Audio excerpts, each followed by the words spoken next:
Silakan. Ya, bismillahirrahmanirrahim. Terima kasih. Apa istilah yang kita pakai supernova ini juga masih berkaitan dengan bintang. Sebenarnya bintang ini apabila dia sudah sampai sebagaimana kita jelaskan dalam perbualan kita dalam masa yang lepas, ialah bintang apabila sudah sampai kepada tahap yang dipanggil gergasi merah. Dalam bahasa Inggeris disebut sebagai red giant, dia akan mengecut menjadi disebut sebagai white dwarf, maknanya kerdil putih. White dwarf maknanya kerdil putih. Maknanya daripada besar tadi dia kecil. Dan dia akan berulang daripada red giant kepada white dwarf ini, dia berulang-ulang, bukan sekali. Dia berulang. Jadi daripada kecil dia jadi besar balik. Jadi kecil jadi besar balik. Kecil besar dan pecah. Bila pecah ini dia akan tersebar ke seluruh alam semesta, dan sebahagian yang sebelum dia pecah tadi dia mengeluarkan api yang sangat-sangat terang yang diistilahkan sebagai supernova. Supernova ini adalah untuk menggambarkan satu keamatan cahaya yang sangat tinggi yang kadang-kadang kita dapat lihat dia melintas ke angkasa, yang sekali-sekala dirakamkan oleh pengkaji yang melintasi di angkasa raya kita, yang kita dapat saksi daripada di bumi. Dan inilah sebahagian daripada makhluk hikmah ilahi yang menjadikan akhir usia bintang, dan di dalam Al-Quran juga banyak menyebut perkara ini. Umpamanya disebut sebagai rujuman lisyayatin, dan ini adalah perkara ghaib yang diberitahu pada kita, dan ini diberitahu bahawa supernova atau meteorit yang datang sekali-sekala ini fungsinya adalah untuk merejam syaitan. Walaqad zayyana as-samaa'a ad-dunya bimasabiha wa ja'alnaha rujuman lisyayatin. Dan dalam ayat surah Al-Mulk ini menjelaskan bahawa ini adalah takdir ilahi, sebab syaitan ini dia akan naik ke atas dan mendengar, mencuri perkhabaran berita daripada para malaikat. Dan oleh sebab itu selepas pengutusan Rasulullah SAW, syaitan tidak boleh ke atas lagi, sebab dia sentiasa direjam oleh meteorit dan juga oleh supernova. Dan oleh sebab itu dia tidak boleh melintasi lapisan tertentu, dan terputuslah berita yang dibawa oleh syaitan kepada tukang-tukang sihir, kepada tukang-tukang tenung, sebab dia mendengar percakapan malaikat dan dia memberitahu perkara itu kepada tukang tenun, dan dia cakap benar sekali tetapi 10 kali dia berbohong. Dan dengan orang yang mempercayai tukang tenung, dia hanya benar sekali tetapi dia membohongi berkali-kali. Dan oleh sebab itu selepas daripada peristiwa itu, maka supernova ini ada hubungannya peristiwa itu yang dilihat daripada segi wahyu, tetapi dari segi sainsnya dia adalah zaman akhir kemusnahan bintang. Dan itulah yang kita saksikan. Dan kalau kita lihat juga istilah yang kita sebut juga sebagai black hole, mungkin kita telah sebut sebelum ini, ada hubungan dengan ayat Al-Quran yang disebut oleh Profesor Zaghlul Najjar ini, yang dia menterjemahkan, dia mentafsirkan berdasarkan kepada penyelidikan saintifik dan juga pentafsiran ulama yang berbunyi fala uqsimu bil khunnas al-jawaril kunnas. Dan aku bersumpah, kata Allah, tidak sekali bahawa aku bersumpah dengan khunnas. Khunnas ini ialah satu bintang yang berlari menyedut yang lain, sebab ayat itu kata al-jawaril kunnas, bintang yang bergerak laju. Yang al-kunnas ini apakah maksudnya? Sebab di dalam istilah moden al-mukannisah ini adalah vacuum cleaner. Dan mengikut Ibn Abbas dan juga pentafsiran lain, dia mengatakan dia adalah contoh ataupun menceritakan satu jenis bintang yang tidak dapat dilihat, tetapi dia mempunyai kesan menyedut yang sangat kuat. Dan secara kebetulannya black hole yang dikaji di barat, black hole tu, doktor, yang dikaji di barat mempunyai sifat yang sama. Betul lah. Apakah al-kunnas dan al-kunnas ini dia adalah bintang yang sama. Sifatnya adalah al-kunnas dan al-kunnas. Maksudnya dia tidak dapat dilihat, dan black hole ini tidak dapat dilihat sebab dia sangat, bentuknya adalah bentuk yang sudah mampat, bintang yang sudah hampir tamat, dan dia sangat-sangat tidak jelas, tetapi dia sifatnya menyedut. Dan ayat Al-Quran menyatakan demikian. Apakah ini ada samakah dengan black hole?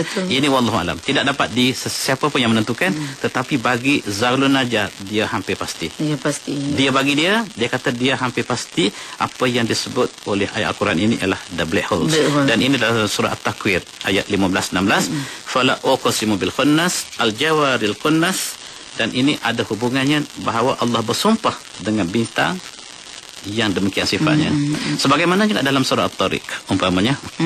Kita At-Tariq, masuk kepada ni doktor Ya. sumpah Allah dalam surah At-Tariq. Silakan doktor. ya, dalam surah At-Tariq itu pula disebut as-sama'i wat-tariq. Demi langit dan demi At-Tariq. Wa ma adraka mat-tariq? Apakah yang kamu tahu tentang At-Tariq itu? An-najmu tsaqib. Allah kata, nak tahu tak apa makna At-Tariq itu? Dia adalah an-najmu tsaqib, ialah bintang yang cahayanya menembusi. Maksudnya bukan cahaya main-main, tetapi cahaya yang as-saqib. Maknanya dia secara kebetulannya orang Arab sebut black hole itu adalah sebagai as-thuqub as-sud. Maknanya istilah yang hampir sama yang disebut oleh Allah SWT yang digunakan oleh saintifik moden ini adalah black holes itu menggambarkan satu perkara yang bintangnya sangat terang asalnya dan kemudian dia mempunyai sifat an-najmu tsaqib. Dan itu ialah satu fasa bintang sebelum dia menjadi black holes dan dia mengeluarkan denyutan sebagaimana yang kita mungkin telah bincangkan. Dan At-Tariq ini secara kebetulan wallahu alam apa yang maksud, dan maksud At-Tariq ini ialah seperti tukul. Orang Arab Badui apabila Tariq ini maksudnya al-matruk, maksudnya adalah tukul yang digunakan untuk menukul, dan bunyi tukul itu sama seperti bunyi denyutan bintang yang akan mati. Sebab bintang yang hampir mati ini disebut sebagai berbagai-bagai pulsar dan sebagainya. Dia mengeluarkan denyutan. Kalau kita nak katakan jantung lah, tapi dia tak ada jantung, jadi denyutan yang dipanggil radio wave. Gelombang radio yang dikeluarkan untuk memberi isyarat bahawa dia adalah sudah mengalami satu fasa akhir hayatnya, dan dia berbunyi seperti tukul yang diketuk dan seperti jantung. Dan orang barat sebut pulse menunjukkan dia adalah jantung, dan orang Arab sebut an-nabidah juga jantung. Dan istilah ini sama dengan At-Tariq juga. Dan bagi mereka yang mengkaji At-Tariq, pulsa, an-nabidah, dia mewakili pada maksud yang hampir sama. Dan bagi Profesor Zahidun Najjar ini, bagi dia At-Tariq ini menggambarkan black hole yang sama, yang menggambarkan satu bintang yang disebut sebagai pulse. Dan ada lagi satu jenis bintang yang hampir mati tetapi dia tidak berdenyut. Ini dipanggil quasar. Di dalam istilah barat. Dan ini juga sebahagian daripada objek-objek yang ganjil yang berada di angkasa raya yang menunggu untuk kita kaji. Dan apabila seorang yang mengkaji secara ikhlas dan apabila dilihat di dalam Al-Quran, ada keselarian di antara kedua-dua ini. Oleh sebab itu tidak benar kalau seseorang mengatakan bahawa sains dan agama harus dipisahkan. Tidak benar. Sebab dalam kes Islam kita lihat bahawa kedua-dua ini harus dikaji secara selari. Yang satu dipanggil kitab terbuka, yang satu lagi kitab yang tertulis. Al-Quran, kitab wahyu yang termaktub, dan kitab alam semesta, kitab yang terbuka, harus dibaca side by side, selari, sebelah menyebelah, supaya kita melihat apa yang ada dalam alam semesta, apa yang ada dalam Al-Quran. Dan disitulah letaknya seorang Muslim, mendekatkan antara keduanya. Semakin lama dia belajar, semakin rendahlah hati dan perasaannya, semakin bertambah iman. Dan inilah paradigm seorang saintis Muslim. Semakin bertambah takwa dan tawaduk kepada Allah SWT. Mudah-mudahan. Doktor ya. Lagi satu doktor kita boleh tak kita bincangkan doktor perbandingan kesudahan alam semesta yang kita diami ini antara ayat Al-Quran dan pandangan sains tentang kemusnahan alam semesta ini. Ya, cukup menarik kalau kita lihat tentang kiamat.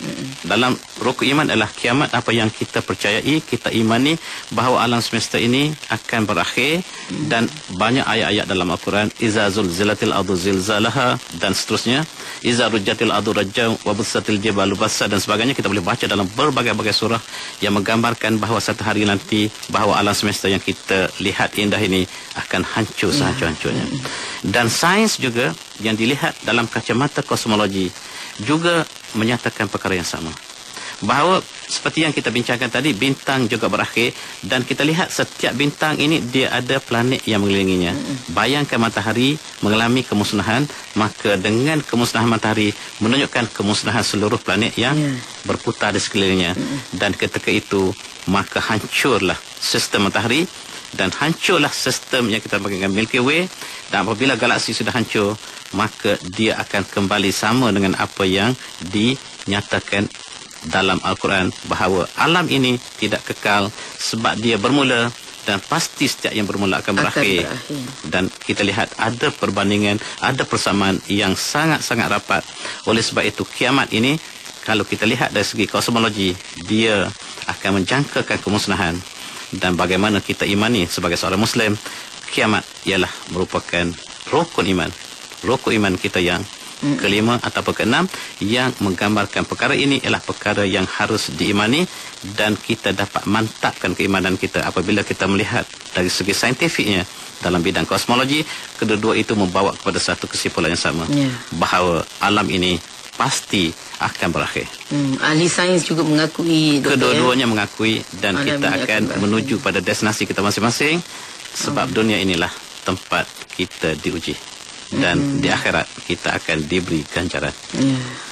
Kerana itulah adanya dosa pahala, syurga dan neraka, doktor. Benar. Jadi doktor, salah satu tanda hari kiamat ialah matahari, doktor, akan terbit dari sebelah barat. Bagaimanakah saintis Muslim mengambil iktibar dengan wujudnya perkhabaran hadis ini? Ya, kalau kita perhatikan, ini adalah tanda-tanda hari kiamat. Antaranya tanda yang awal kata baginda Rasulullah SAW dalam hadisnya ialah matahari akan terbit pada barat. Dan inilah yang disebut oleh saintis. Saintis mengatakan bahawa dalam keadaan sekarang ialah apabila kita lihat dalam keadaan biasa sekarang ini, matahari terbit pada timur, ke barat. Ini bukan matahari yang kita lihat, tetapi bumi kita yang berputar sedemikian rupa sehingga kita melihat matahari ke sana. Tetapi ini ialah di dalam ayat Al-Quran mengatakan dalam surah Al-Anbiya, dia menyatakan yauma natwis samaa'a ka tayyis sijilli lil kutub kama bada'na awal khalqin nu'iduh. Dan pada hari kami gulung langit sebagaimana kami gulung lembaran kertas bagi kitab, maka bagaimana kami ciptakan dulu, begitulah kami ulang kembali kejadian alam semesta ini. Ada satu teori di barat yang dikembangkan dalam kejadian alam semesta ini yang disebut sebagai the Big Bang, letupan besar. Maksudnya daripada letupan besar ini, langit akan mengembang. Apa yang kita hadapi sekarang, yang kita alami sekarang, dalam pengembangan. Dan ini ada banyak ayat Al-Quran yang menyentuh perkara ini. Dan apabila langit mengembang, sebagaimana balon mengembang, dia ada takat maksimumnya. Dia tidak boleh pergi mengembang selama-lamanya. Dan sampai masanya dia akan berhenti pengembangan. Dan dia, kalau balon kita tiup dia besar, dan kalau dia tak boleh pergi lagi, apa yang berlaku? Pecah. Ataupun dia balik semula, kecil. Dan ada teori yang mengatakan bahawa alam kita tidak pecah cepat, tetapi dia kembali semula macam spring. Kita tarik, dia akan kembang, tetapi dia akan kucuk balik. Tadi bila dia kembang, matahari terbit pada timur, tetapi bila dia kucuk, dia terbalik, matahari akan terbit pada barat. Dan saintis barat yakin 100% matahari akan terbit pada barat. Dan ini adalah di antara bagaimanakah kalau kita melihat hadis ini yang dipadankan dengan ilmu kosmologi, sangat-sangat selari, menunjukkan bahawa itu tanda kemusnahan alam semesta. Kemusnahan alam semesta ialah apabila pengembangan alam semesta tidak boleh berlaku lagi, dan dia akan reverse, dia akan kembali semula bagaimana dia datang. Dan Allah Subhanahu wa taala telah rakamkan dalam ayat tadi, kama bada'na awal khalqin nu'iduh, bagaimana kami mula lakukan pencipta langit bumi dulu, dan begitulah kami ulangi. Maksudnya kemusnahan alam semesta ini, mengikut pentafsiran ini, ialah mengikut lawan kepada kejadian asalnya. Kalau kejadian asalnya dari segi pengembangan, maka kesudahannya adalah dengan kucupan. Maka itu adalah diambang hari terakhir.